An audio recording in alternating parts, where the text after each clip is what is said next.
چې کله فاطمه رضی الله تعالی عنها بیا وفات کېده د وفات واقعه ډېره عجیبه ده ډېره عجیبه واقعه ده علي رضی الله تعالی عنه د سهار لمونځ وکړو په جومات کې ذکر او اذکار یې وکړو نو چې د جومات نه کور ته راغی که نه نو ډېر عجیبه حالت یې ولیدو فاطمه رضی الله تعالی عنها یو طرف ته کپړې راسیارې کړي کپړې خو مینځي جامې راټولې کړي دا مینځي دلته یې ځان ته میچن هم لګولې د دانې ځان تېښې دی چې میچن څه کړي اوړه جوړ کړي دلته کې ځان ته جارو مې چې زوینه زر زر را جارو کړي او پاک کړي علي رضی الله تعالی عنه حیران شو فاطمه نور طرف مې چېرته داسې نه دي لیدلي سهار ټایم دی ټول کارونه دي په یو ځای شروع کړي دي کپړې دې مینځلو راغستې دي میچن دې لګولې دانې وړې کړي او دارنګې جارو دې راغستې کور ټول صفا کوي خیر خو دې ولې دا چل دې راغستې دی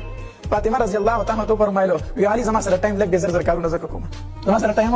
لګ دې کارونه زه زر زر کوم علي رضی الله تعالی عنه وخندلې فاطمه دا ته څه وایي څنګه ټایم در سره لګ دې دا ته څه وایي وی علي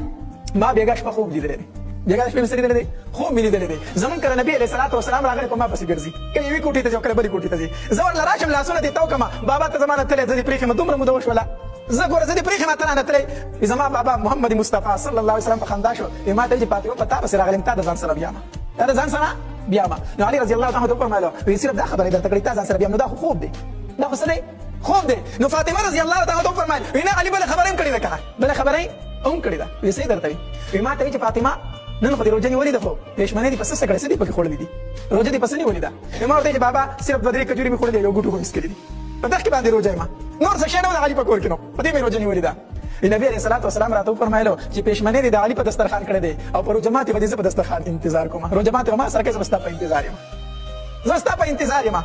فاطمه رضی الله تعالی زر زر کارونه وکړل او په اخر کې لاړه په خپله ولامبل غسل یې وکړو غسل یې وکړو وی لامبل چې وی لامبل ځان ته یې کټ سم کړو په هغې کې سم لاسته چې په هغې کې سم لاسته علي رضی الله تعالی ته وی راشه علي ما ته ودرېږه زه درته یو څو خبرې کوم زه درته یو څو خبرې کوم وی دا زما 3 وصیتونه دي دا د ځان سره که ښه علي رضی الله تعالی ته فرمایي وایه فاطمه وایه راته څه راته وایه وی علي اول وصیت مې درته دا دی چې زه مړه شمه که نه نو کوم ځای چې د نکاح خوښه هلته وکړه خو چې ښځه دې نیکه د نیکې ښځې سره پس زما د مرګه نکاح وکړه چې کوم ځای دې خوښه ځان له نکاح وکړه خو نیکه بېبي ځان له وکړه دویم وصیت مې درته څه دی وی دویم وصیت مې درته دا دی که نه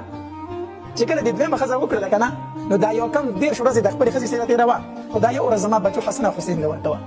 10مه ورځ دوی له ورکوه ځکه دوی له ګورې د مور او پلار د دواړو مینه پکار ده د دواړو مینه پکار ده علي رضی الله عنه چې دا خبره اورېده د سترګو نه یې اوښکې روان شو فاطمه بس که ما ته نورې خبرې مه کوه بس که فاطمه رضی الله عنه د شاه علي د څادر نه راټینګ کړو وی علي چې اخري ټایم شو روان رانه شوې چې اخري ټایم شو ما نه دې سترګې واړولې ما ته خو لږ ودرېږه که نه لږ راته ودرېږه